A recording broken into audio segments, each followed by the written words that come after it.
In the frozen wilderness of 1944 Finland, where death whispered through every snowflake, and survival meant becoming something more dangerous than the wolves that prowled the forests, one woman would prove that vengeance burns hotter than any fire the enemy could set.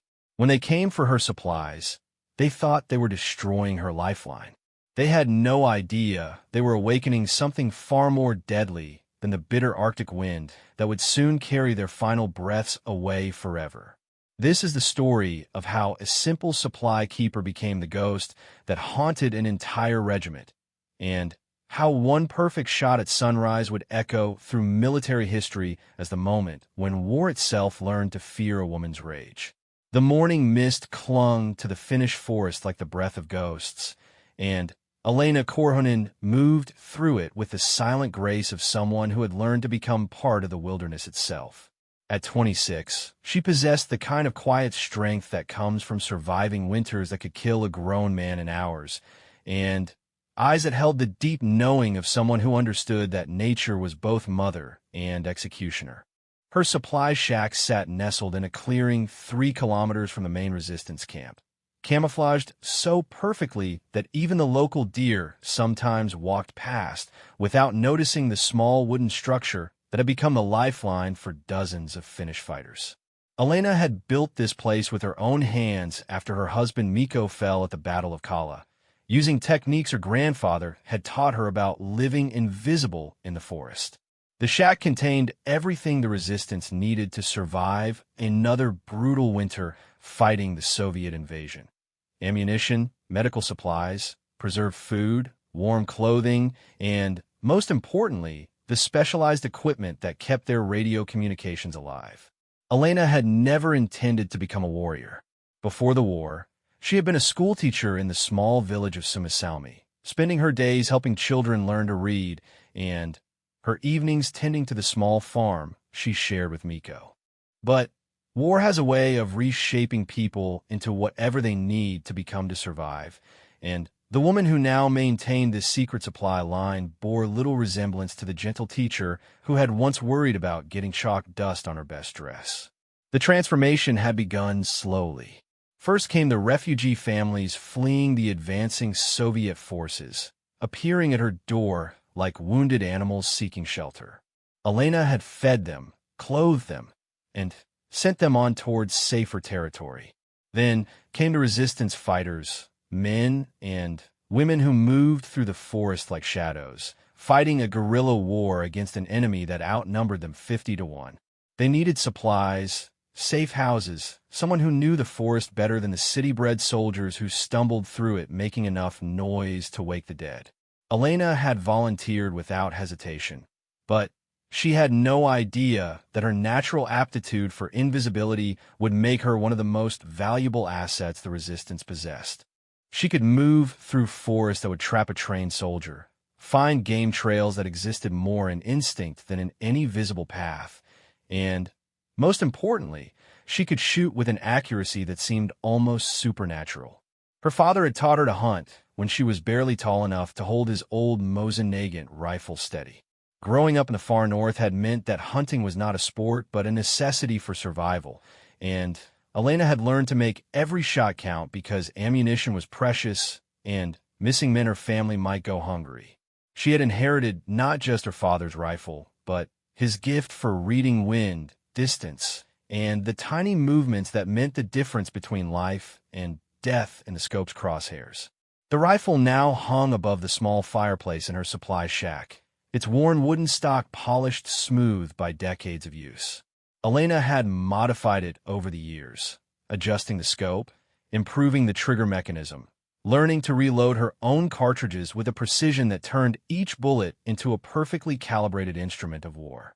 She had never planned to turn this skill against human targets, but the war had made that choice for her. The first time she had killed a man, it was purely defensive. A Soviet patrol had stumbled across one of her supply runs, and Elena had found herself pinned down behind a fallen tree with nowhere to run. The soldier who tried to flank her position never saw the muzzle flash that ended his life. The second soldier fell before he could call for reinforcements. By the time the third soldier realized what was happening, Elena had already melted back into the forest, leaving behind only the whisper of death and two bodies that would not be found until the spring thaw. Word of the phantom sniper began to spread through both friendly and enemy ranks. The resistance fighters called her the White Death, after the legendary Simo Haiha, but Elena preferred the nickname the local villagers had given her, Metzenhenki, the spirit of the forest. To the Soviet forces, she was becoming something far more troubling, a ghost story that was killing their men with mathematical precision. Colonel Dmitry Volkov had been hunting Elena for 3 months without ever learning her real name. To him, she was simply Target 7, the designation his intelligence unit had assigned to what they believed was a male sniper responsible for 43 confirmed kills along the northern supply routes. Volkov was a methodical man who approached warfare like a chess game, always thinking several moves ahead, and the phantom sniper represented a problem that was beginning to interfere with his carefully laid strategies. The colonel had studied every reported encounter with Target 7, mapping the locations, analyzing the ballistics reports, trying to discern a pattern that would allow him to predict where the sniper would strike next. What frustrated him most was the complete lack of tactical predictability. Most snipers developed habits, preferred certain types of terrain, showed psychological preferences for specific kinds of targets. Target 7 seemed to operate according to no rules except opportunity and maximum damage to Soviet operations. Volkov's solution was characteristically brutal and systematic. Since he could not predict where the sniper would appear, he would force the sniper to come to him. Intelligence reports indicated that the resistance was operating several supply caches in the region, hidden bases that kept the guerrilla fighters equipped and operational. If he could locate and destroy these supply points, he would force the resistance into more desperate and therefore more predictable actions. And if Target 7 was protecting these supply lines, as his analysis suggested, the sniper would have to emerge from hiding to defend them. The plan was elegant in its simplicity. Volkov would deploy his best reconnaissance team to locate the supply caches, then systematically destroy them using overwhelming force. When Target 7 appeared to defend what remained, Volkov would be ready with a counter-sniper team and enough firepower to eliminate the threat permanently. It was the kind of methodical approach that had served him well throughout his military career, and he saw no reason why it should fail against one guerrilla sniper hiding in the Finnish wilderness. Elena first sensed something was wrong on a Tuesday morning when the forest felt too quiet. After years of living in the wilderness, she had developed an almost supernatural awareness of the natural rhythms around her. The sudden absence of bird calls, the way the small animals seemed to have vanished from their usual haunts, the subtle wrongness in the way the wind carried scents through the trees, all of these things told her that predators were moving through her territory. She spent the morning conducting a careful reconnaissance of the area around her supply shack, moving in expanding circles, reading the forest for signs of human intrusion. It took her 3 hours to find the first evidence, a cigarette but dropped beside a game trail, still fresh enough that the tobacco smell lingered in the cold air. Russian tobacco, not the harsh Finnish blend that the local fighters preferred. Elena backtracked the trail with the patience of a hunter following wounded prey, discovering the careful hide that a Soviet reconnaissance team had established on a ridge overlooking her supply shack. The hide was empty now, but the depression in the earth and the scattered pine needles told her that at least 3 men had spent several hours watching her home. They had been professional about it, leaving minimal trace, but Elena could read the forest like other people read books, and every broken twig and disturbed stone told her part of the story. They knew about the supply shack. The realization hit her with the cold certainty of winter itself. Somehow, the Soviets had identified her location, and they would be coming back in force. Elena had perhaps hours to prepare before her quiet war became something far more deadly and immediate. She spent the rest of the day preparing for siege. Elena moved the most critical supplies deeper into the forest, hiding ammunition and medical equipment in caches that only she knew how to find. She prepared escape routes, identifying at least 4 different paths that would allow her to vanish into the wilderness if the shack became untenable.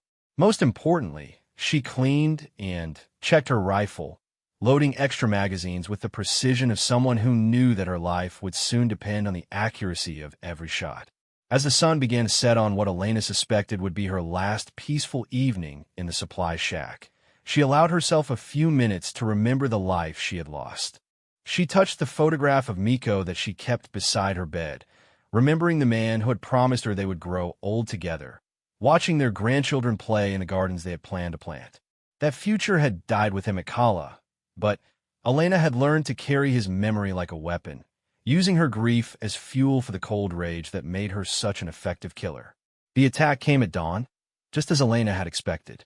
She woke to the sound of engines grinding through the forest, the mechanical roar that meant the Soviets were bringing serious firepower to bear against her small wooden fortress.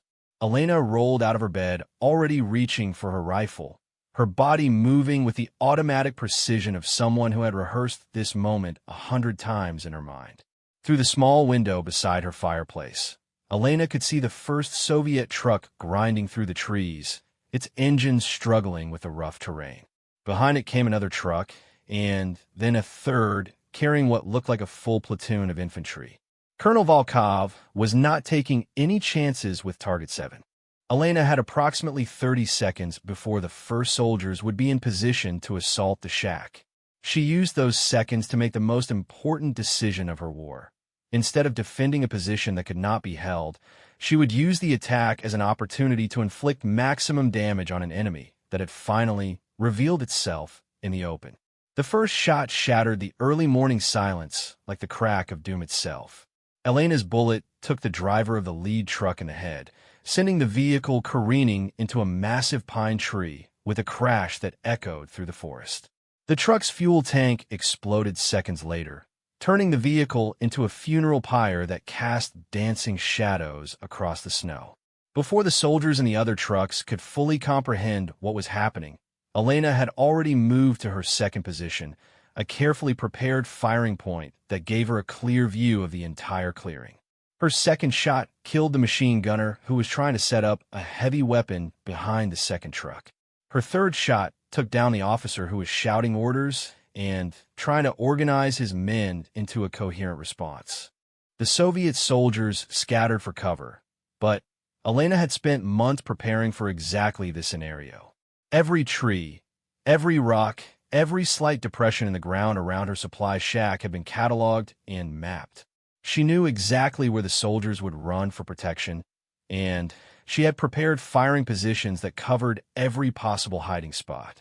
For 20 minutes, Elena conducted a masterclass in precision warfare, moving between her prepared positions like a ghost, appearing just long enough to take a shot and disappear before the return fire could find her. Each bullet was carefully placed for maximum psychological as well as physical damage, targeting leaders, communications equipment, and weapon specialists with the cold efficiency of someone who understood that terror was as effective a weapon as any rifle. Colonel Volkov, monitoring the assault from his command post 2 kilometers away, listened to the radio reports with growing disbelief. A single sniper was systematically destroying an entire platoon of his best soldiers, moving through the forest like some supernatural force that appeared and vanished at will. By the time his men finally managed to storm the supply shack itself, they found it empty except for the carefully placed charges that Elena had left behind as a final gift. The explosion that destroyed Elena's supply shack lit up the morning sky like a miniature sun, consuming months of carefully gathered supplies and eliminating a crucial link in the resistance supply chain. But, as Colonel Volkov would soon discover, the real battle was just beginning. Elena Korhonen had lost her home, but she had gained something far more dangerous, a personal war with an enemy that had finally shown itself to be vulnerable.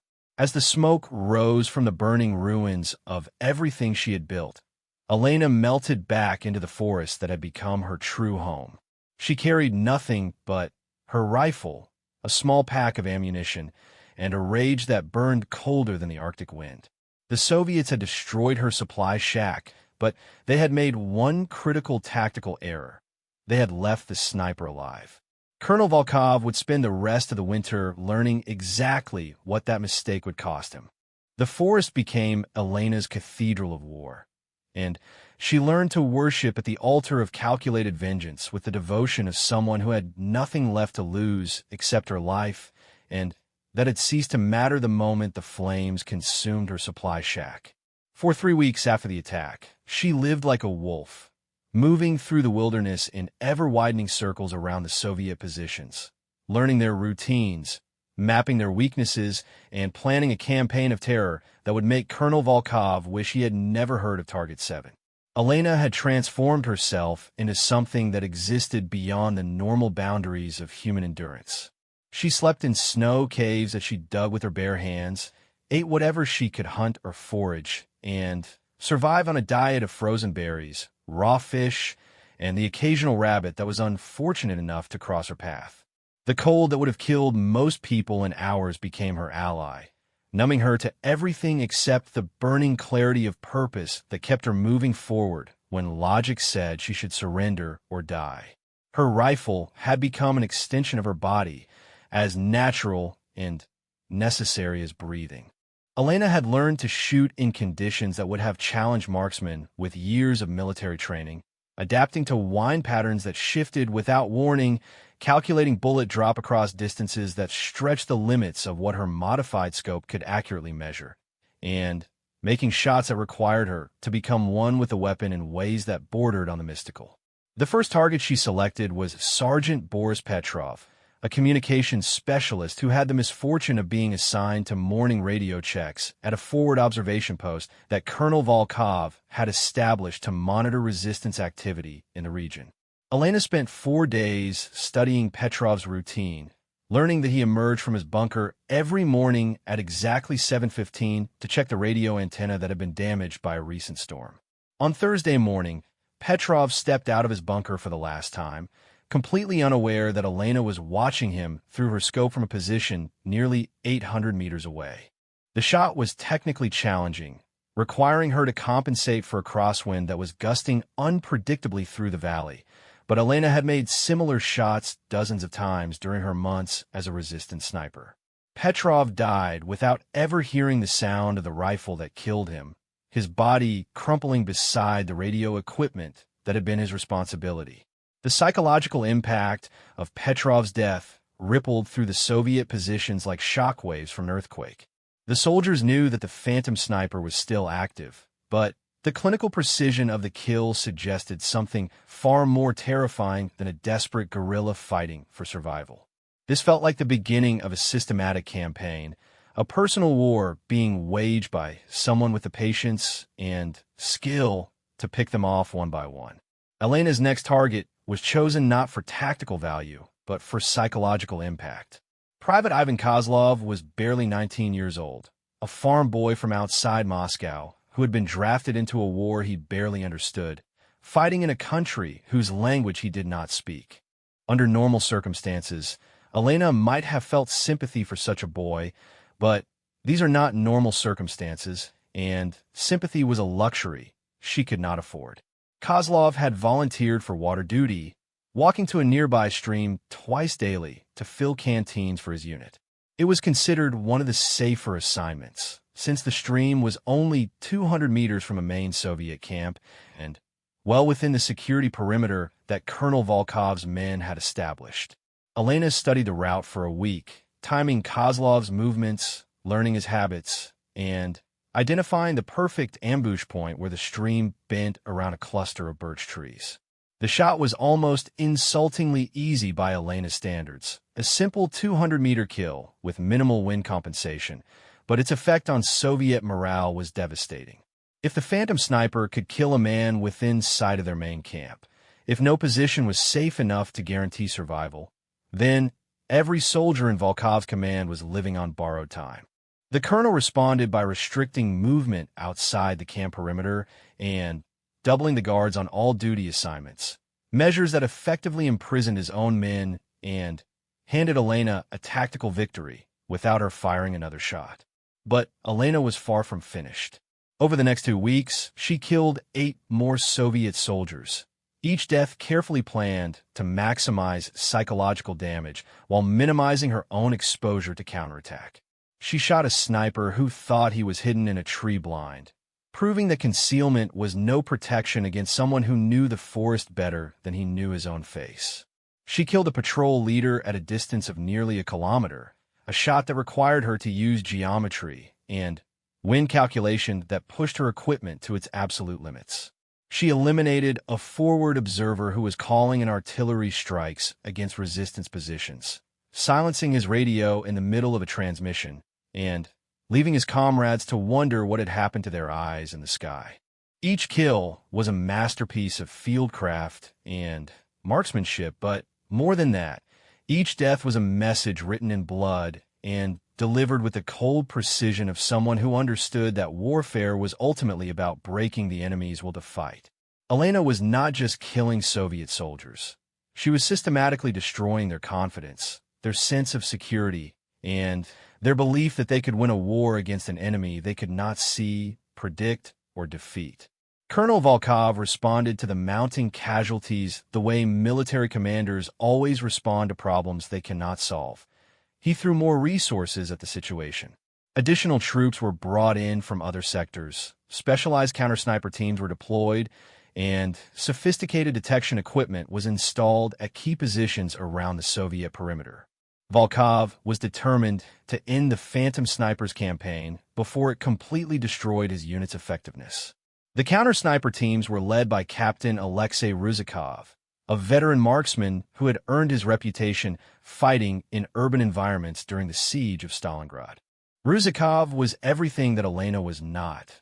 Formally trained, equipped with the finest weapons the Soviet military could provide, and supported by a team of spotters and technicians who turned sniper warfare into a science of mathematical precision and technological superiority.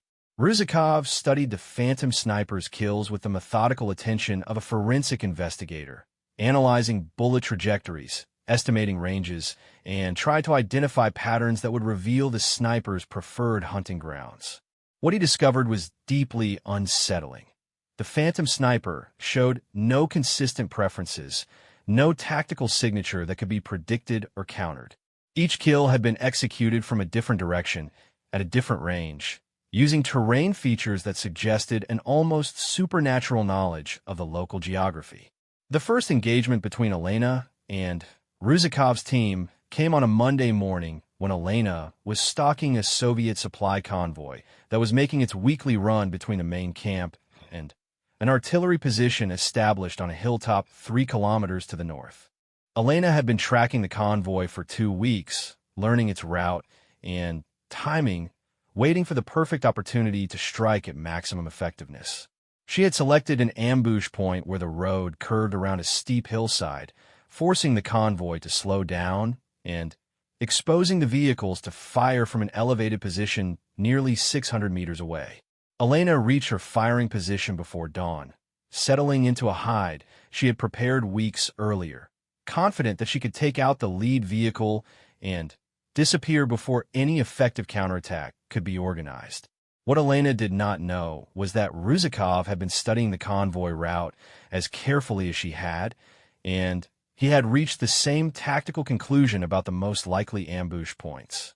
His team was already in position on the opposite hillside when Elena took her shot, and the moment her muzzle flash revealed her location, Ruzikov's spotter was calling out range and direction while the captain himself was acquiring her position through his own scope. Elena's shot was perfect, taking out the convoy's lead driver and sending the truck crashing into a roadside ditch, but Ruzikov's return fire was equally precise, his bullet striking the tree trunk inches from Elena's head and showering her with bark fragments that drew blood from her cheek. For the first time since the war began, Elena found herself facing an enemy who could match her skill and training. The duel that followed was unlike anything either sniper had experienced before. Elena and Ruzikov engaged in a deadly game of cat and mouse, each trying to maneuver into a position that would allow a clean shot while avoiding exposure to their opponent's crosshairs. They moved through the forest like ghosts, using every scrap of cover, every shadow, every trick they had learned in their respective careers as hunters of human prey. The engagement lasted for 3 hours, during which neither sniper was able to gain a decisive advantage. Elena's superior knowledge of the terrain was balanced by Ruzikov's support team and better equipment. Every time Elena thought she had maneuvered into a winning position, she would discover that Ruzikov had anticipated her move and repositioned accordingly. Every time Ruzikov attempted to close the distance and bring his team's superior firepower to bear, Elena would vanish into terrain that seemed impossible to navigate and appear somewhere completely unexpected. The stalemate finally broke when Elena realized that she was fighting the wrong battle. Instead of trying to outshoot a marksman who was nearly her equal, she needed to use the one advantage that no amount of training or equipment could match: her intimate knowledge of the forest and the deadly patience that came from months of living as a predator in the wilderness. Elena broke contact with Ruzikov's team by disappearing into a section of swampland that most people would consider impassable, using a network of hidden paths that she had discovered during her years of hunting in the region. Ruzikov attempted to follow, but his team quickly became bogged down in terrain that seemed designed to trap and disorient anyone who did not possess Elena's supernatural familiarity with the landscape. By the time Ruzikov extracted his team from the swamp, Elena had vanished completely, leaving behind no trace except the knowledge that the phantom sniper was far more dangerous than anyone had imagined. The failed engagement marked a turning point in the campaign, demonstrating that conventional counter-sniper tactics would not be sufficient to eliminate Target 7. Colonel Volkov's response to the failed engagement was characteristically brutal and direct. If he could not hunt the phantom sniper using conventional military methods, he would force the sniper to reveal herself by attacking targets that she could not ignore. The resistance had several known support networks in the local villages, sympathizers who provided intelligence, shelter, and supplies to the guerrilla fighters. Volkov ordered systematic raids against these civilian targets, betting that the phantom sniper would eventually emerge from hiding to protect the people who had been supporting her campaign. The raids began on a Wednesday morning when 2 platoons of Soviet infantry surrounded the village of Kumo, a small farming community that intelligence reports suggested was harboring resistance sympathizers. The soldiers went house to house, interrogating villagers, searching for weapons or supplies, and making arrests based on the flimsiest evidence of collaboration with guerrilla forces. By evening, 17 villagers had been taken away for questioning, including the village priest and a schoolteacher who had been providing medical care to wounded resistance fighters. Elena watched the raids from a concealed position on the hillside overlooking Kumo, her rifle scope focused on the Soviet commander who was directing the operation with casual brutality. She could have killed him easily, along with several of his subordinates, but she recognized the trap that Volkov was setting for her. The raids were designed to draw her out, to force her into a reaction that would expose her to the counter-sniper teams that were undoubtedly waiting for exactly such an opportunity. The realization that innocent people were suffering because of her war against the Soviet forces created a new kind of agony for Elena, one that cut deeper than cold or hunger or physical exhaustion.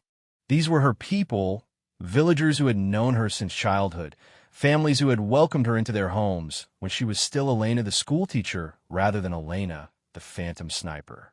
Their suffering was the price of her personal vendetta, and she carried that weight like a physical burden as she watched the Soviet soldiers load their prisoners onto trucks and drive them away into the night.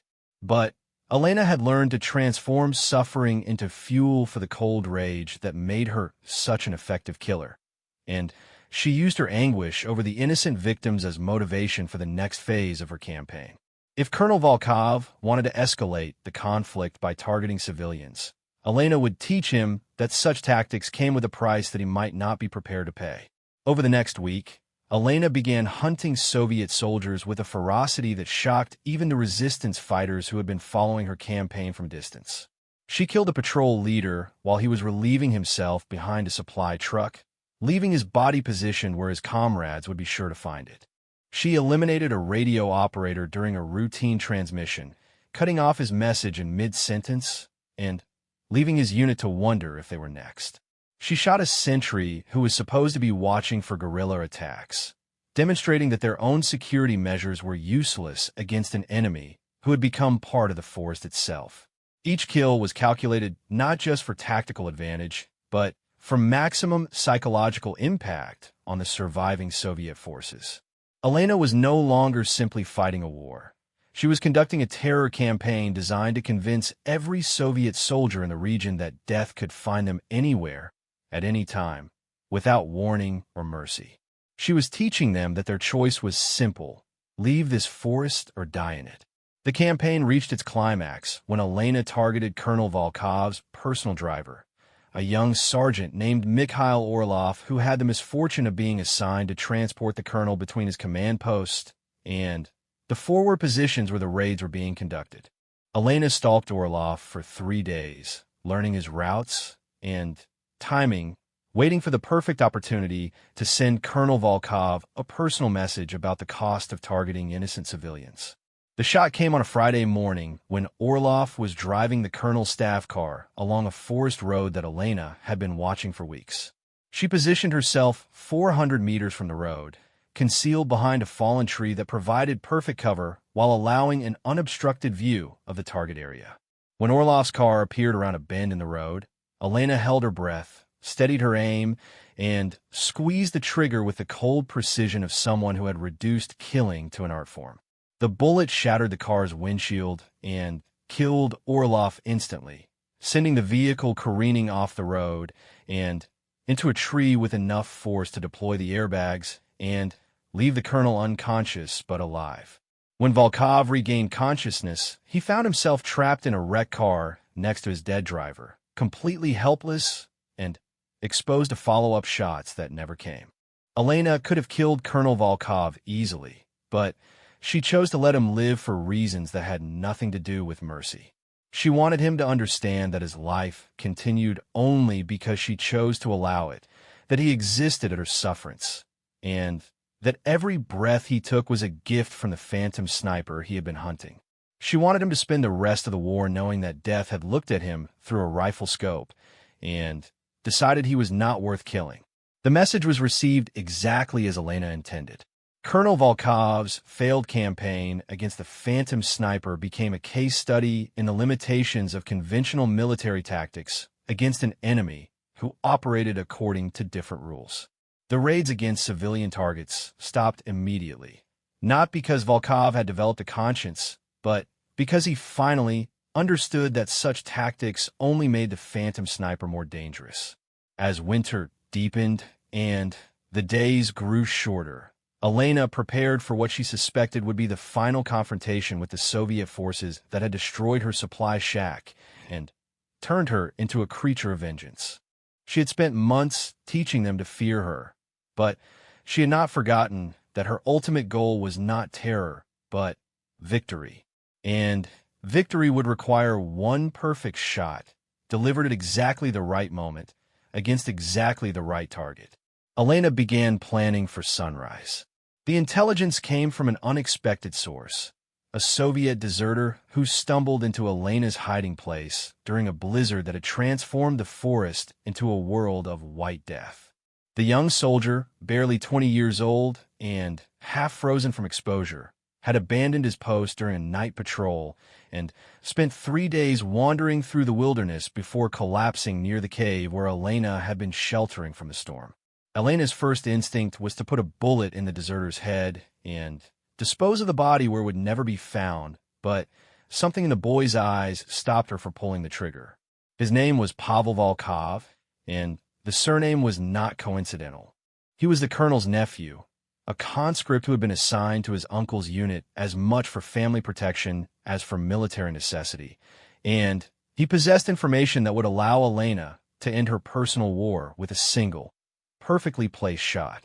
Pavel had been present during the planning sessions for Operation Frostbite, the colonel's latest attempt to eliminate the phantom sniper through overwhelming force and coordinated action. The operation was scheduled to begin at dawn on December 23rd, just 2 days away, and it would involve every available Soviet unit in the region converging on a grid of coordinates that intelligence analysts had identified as the most likely area for the sniper's current hiding place. What made the information truly valuable was not the tactical details of the operation, but the personal intelligence that Pavel could provide about his uncle's habits and psychological profile. Colonel Volkov would be commanding Operation Frostbite from a forward observation post that he had established on a ridge overlooking the target area, positioned to give him a clear view of the operation's progress, while remaining far enough from the action to ensure his personal safety. Elena spent hours questioning Pavel about his uncle's routine, learning that the colonel was a creature of rigid military habit who began each day with a personal inspection of his command post, checking equipment, and reviewing overnight intelligence reports before settling in to direct the day's operations. Most importantly, Elena learned that Volkov had developed a superstitious ritual of watching the sunrise before beginning any major operation, standing alone outside his command bunker while he mentally prepared himself for the challenges of command. The deserter's information gave Elena something she had been seeking for months: a predictable target in a known location at a specific time. Colonel Volkov would be standing alone on the ridge at sunrise on December 23rd, completely exposed and vulnerable to a sniper who had spent months learning to kill with mechanical precision. It was the opportunity Elena had been waiting for, the chance to end her war with a single shot that would eliminate the architect of her suffering. But first, she had to reach the perfect firing position without being detected by the hundreds of Soviet soldiers who would be converging on the area for Operation Frostbite. Elena studied the terrain maps that Pavel had stolen from his uncle's headquarters, identifying a high ridge approximately 800 meters from Volkov's observation post that would provide clear lines of sight while remaining outside the operational area that the Soviets would be searching. The approach to the firing position would require Elena to cross nearly 5 kilometers of open terrain that was certain to be crawling with enemy patrols, then scale a cliff face that most experienced climbers would consider challenging under ideal conditions.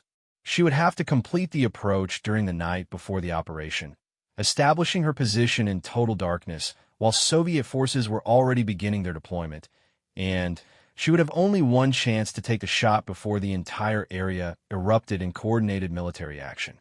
Elena spent her last day of preparation and meditation, cleaning her rifle with the ritualistic care of a priestess preparing sacred implements, loading cartridges with the powder charges and bullet weights that she had calculated for an 800-meter shot in winter conditions, and mentally rehearsing every aspect of the approach and engagement until she could visualize the entire sequence with perfect clarity.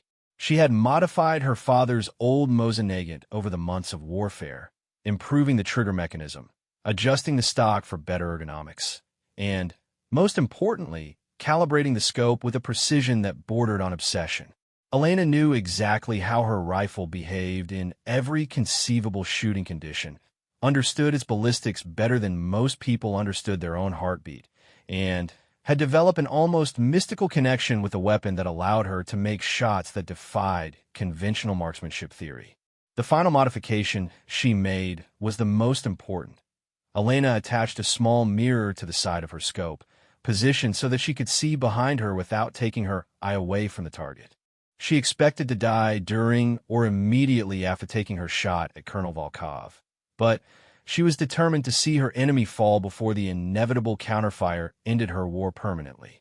Elena began her final approach 2 hours before midnight, moving through the forest with the silent grace of someone who had become more predator than human during her months of hunting Soviet soldiers. The night was crystal clear and brutally cold, with temperatures dropping to nearly 30 degrees below zero, conditions that would have killed most people through exposure, but which Elena had learned to use as camouflage against thermal detection equipment. The first checkpoint came after an hour of careful movement, when Elena encountered a Soviet patrol moving through a valley that she needed to cross to reach her objective. She spent 40 minutes lying motionless in the snow, watching the soldiers pass within 50 meters of her position, close enough that she could hear their whispered conversations and see the steam of their breath in the frigid air. None of them detected her presence, and Elena continued her approach after they disappeared into the darkness. The most dangerous part of the journey came when Elena reached the base of the ridge where she planned to establish her firing position. The cliff face was nearly vertical, requiring her to climb using equipment that she had improvised from materials scavenged during her months in the forest. Elena had practiced the climb during daylight reconnaissance, but attempting it in total darkness while carrying her rifle and ammunition added layers of difficulty that pushed her physical capabilities to their absolute limits. The ascent took 3 hours of careful, methodical climbing, with Elena testing each handhold and foothold before committing her weight, knowing that a single mistake would send her plummeting to her death on the rocks below. Her hands became numb with cold despite the improvised gloves she had made from rabbit fur, and several times she was forced to stop and massage feeling back in her fingers before continuing upward. Elena reached her firing position with less than an hour remaining before sunrise, giving her barely enough time to establish her hide and prepare for the shot that would define the rest of her war.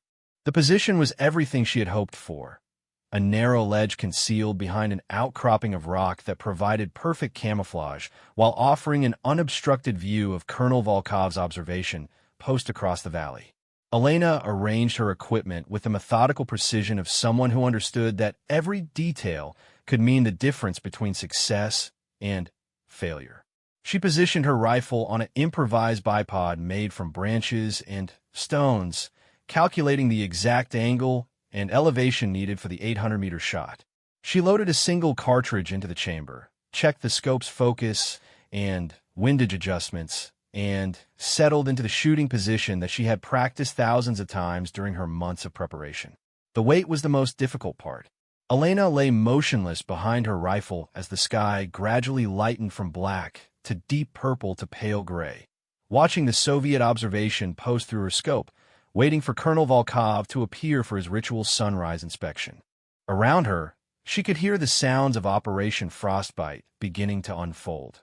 The distant rumble of vehicles, the mechanical noise of helicopters, the electronic chatter of radio communications as hundreds of soldiers prepare to search for a phantom sniper who is already in position to kill their commander. Elena had been awake for nearly 20 hours, had climbed a cliff face in sub-zero temperatures, and had spent months living in conditions that would have broken most trained soldiers. But when Colonel Volkov finally emerged from his command bunker at exactly 6:42 a.m., she was as steady and focused as if she had just awakened from a peaceful night's sleep in a warm bed. Through her scope, Elena could see Volkov clearly for the first time since the war began. He was younger than she had expected, probably in his early 40s, with the lean build and confident bearing of someone who had spent his entire adult life in military service.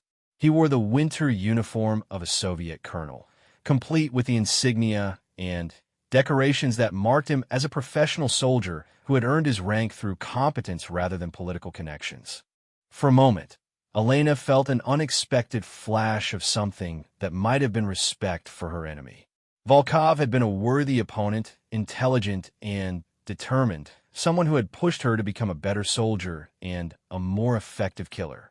Under different circumstances, they might have been allies rather than enemies, professional warriors who understood the brutal mathematics of warfare and the personal cost of command decisions. But the moment of reflection passed quickly, replaced by the cold focus that had kept Elena alive through months of impossible odds, and transformed her from a village schoolteacher into something that existed beyond the normal boundaries of human capability. Volkov had destroyed her supply shack, killed her friends, terrorized innocent villagers, and turned her forest into a battlefield where children died alongside soldiers. He represented everything that Elena had been fighting against, and his death would be both a personal victory and a strategic blow against the forces that had invaded her homeland. Elena controlled her breathing, settling into the meditation state that allowed her to become one with her rifle, calculating wind speed and direction, compensating for the temperature differential between her position and the target, adjusting her aim point to account for the bullet's trajectory over 800 meters of frigid air. Every variable was considered, every factor calculated, every possible source of error eliminated through the kind of preparation that turned shooting from an art into a science. Colonel Volkov stood alone on the observation platform, looking out over the valley where his soldiers were beginning the systematic search that he believed would finally eliminate the phantom sniper who had plagued his command for months. He had no idea that the sniper was already in position, watching him through a scope that had been zeroed with mathematical precision, waiting for the perfect moment to deliver justice for all the innocent people who had suffered because of his war. The shot was everything Elena had spent months preparing for. 800 meters of distance, minimal wind, clear visibility, and a target who was completely unaware of his danger. Elena had made similar shots dozens of times during her campaign against the Soviet forces, but this one carried the weight of personal vendetta and the promise of ending a war that had consumed everything she had once valued in life. Elena squeezed the trigger with the slow, steady pressure that she had practiced until it became as natural as breathing, feeling the rifle recoil against her shoulder with the familiar punch that meant the bullet was flying true toward its target. Through her scope, she watched the bullet's flight path with the kind of clarity that comes from perfect preparation and absolute commitment, seeing Colonel Volkov's expression change from confidence to confusion to shock in the instant before the bullet found its mark.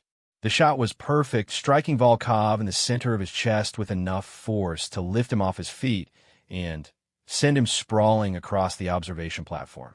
Elena watched through her scope as Soviet soldiers rushed to their commander's aid, but she could already see that her work was finished.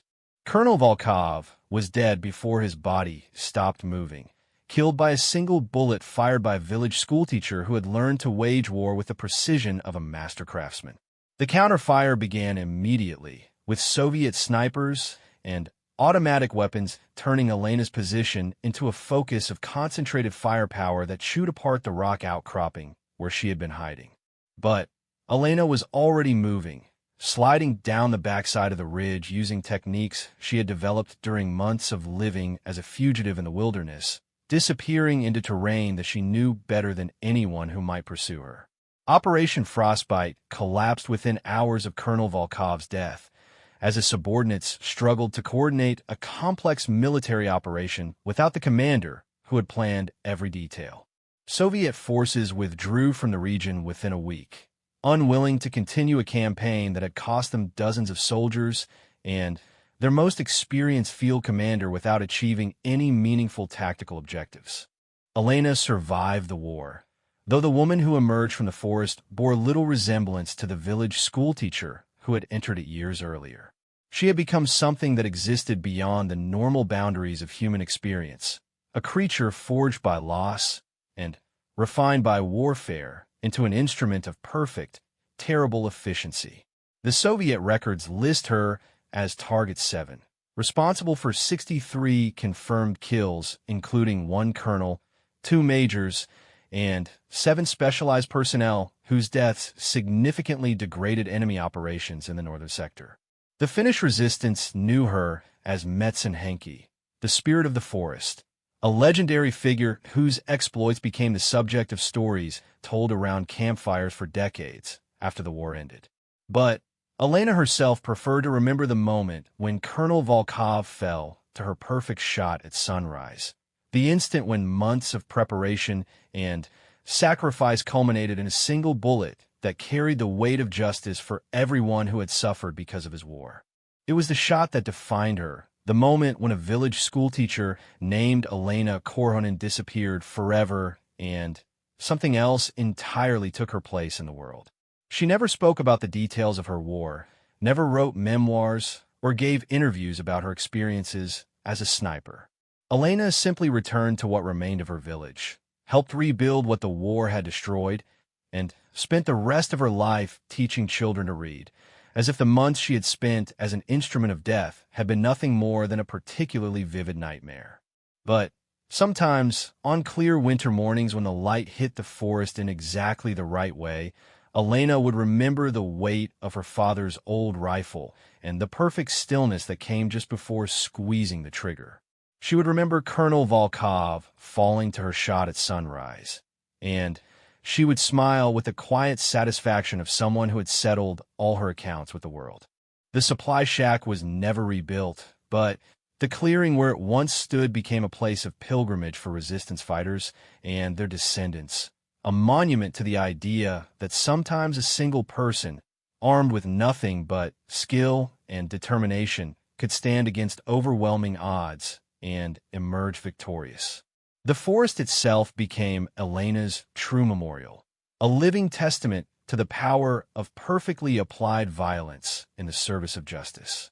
And every sunrise for the rest of her long and quiet life, Elena would remember the moment when her war ended with one perfect shot that carried all the weight of her rage, her loss, and her uncompromising demand that the world acknowledge the cost of destroying everything she had once held dear.